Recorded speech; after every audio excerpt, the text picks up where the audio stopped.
Hi everyone, हमारे channel में आपका स्वागत है। आज मैं आपको राइट टू प्रैक्टिस यानी कि एडवोकेसी करने की प्रक्रिया का स्टेप बताना चाहती हूँ, स्टेप बाय स्टेप। स्टेप 1 है राइट टू प्रैक्टिस यानी कि विधि व्यवसाय करने के लिए भारत सरकार द्वारा एक एक्ट बनाया गया, जिस एक्ट का नाम है the advocate act 1961।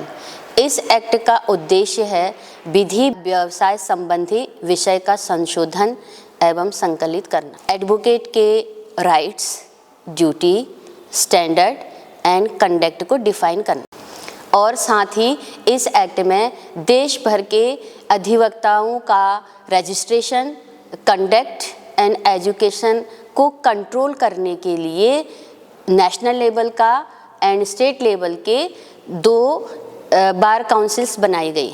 Second step है कि एलएलबी की डिग्री प्राप्त करने पर स्टूडेंट को स्टेट बार काउंसिल में रजिस्ट्रेशन करना पड़ता है।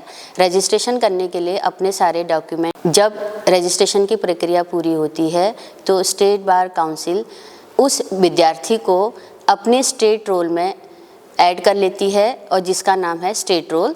स्टेट रोल में ऐड करने के बाद लाइसेंस प्राप्त होता है और लाइसेंस प्राप्त करने के बाद कहीं भी भारत के किसी भी राज्य में जाके स्टूडेंट राइट टू एडवोकेसी या विधि व्यवसाय कर सकता है। कोई भी लॉ का स्टूडेंट अगर उसने एक बार एक स्टेट बार काउंसिल में रजिस्ट्रेशन कर लिया है तो वह दूसरे स्टेट बार काउंसिल में रजिस्ट्रेशन नहीं कर सकता है, परंतु वह अपना जो स्टेट रोल है, स्टेट रोल मतलब लिस्ट में जो उसका नाम है, अगर वह दूसरे स्टेट में निवास करना चाहता है या ट्रांसफ़र हो गया है या बसना चाहता है तो वह स्टेट बार काउंसिल में एक एप्लीकेशन दे सकते हैं कि मेरा ट्रांसफ़र हो गया है, अतः मेरा जो स्टेट रोल है उसको ट्रांसफ़र किया जाए, तो वह दूसरे स्टेट में प्रैक्टिस कर सकता है। प्रैक्टिस के दौरान जब व्यक्ति एडवोकेसी करता है या प्रैक्टिस करता है तो उस दौरान अगर एडवोकेट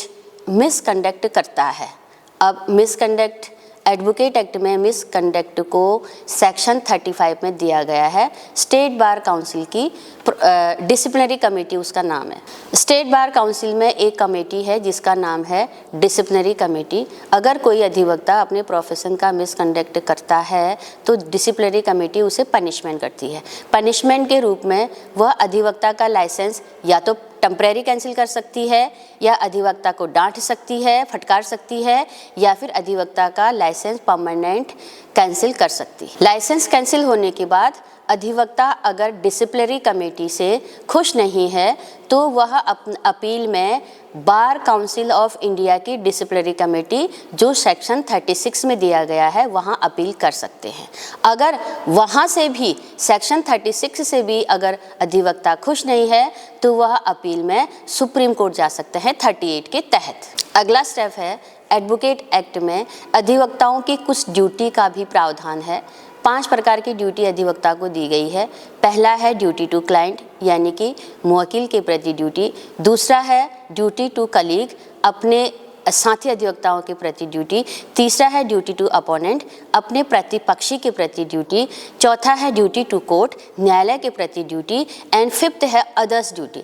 अदर्स ड्यूटी के अंतर्गत अधिवक्ता का सोसाइटी के प्रति भी कुछ ड्यूटी होती हैं, जैसे सेमिनार करना और सोसाइटी में जाके लोगों को लॉ के प्रति जागरूक करना। कोई पत्रिकाएं छपा सकते हैं, कोई आर्टिकल लिख सकते हैं, यहाँ तक कि लॉ के स्टूडेंट की कॉपियाँ भी चेक कर सकते हैं, लॉ स्टूडेंट का क्वेश्चन पेपर भी बना सकते हैं। अधिवक्ताओं के लिए कुछ एथिक्स भी हैं।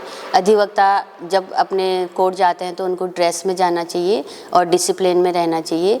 एक बात और है कि एडवोकेसी करने के लिए बार काउंसिल ने एक रूल निकाला है 2010 के बाद, जो भी छात्र एलएलबी की डिग्री प्राप्त कर लेता है तो उसको बार काउंसिल, जिसे AIV का एग्ज़ाम कहते हैं, वो क्लियर करना जरूरी होता है। अगर बच्चा AIV का एग्ज़ाम क्लियर कर लेता है तभी वो एडवोकेसी करता है। इसी तरह के वीडियोज़ को देखने के लिए चैनल को लाइक करें, सब्सक्राइब करें। Thank you.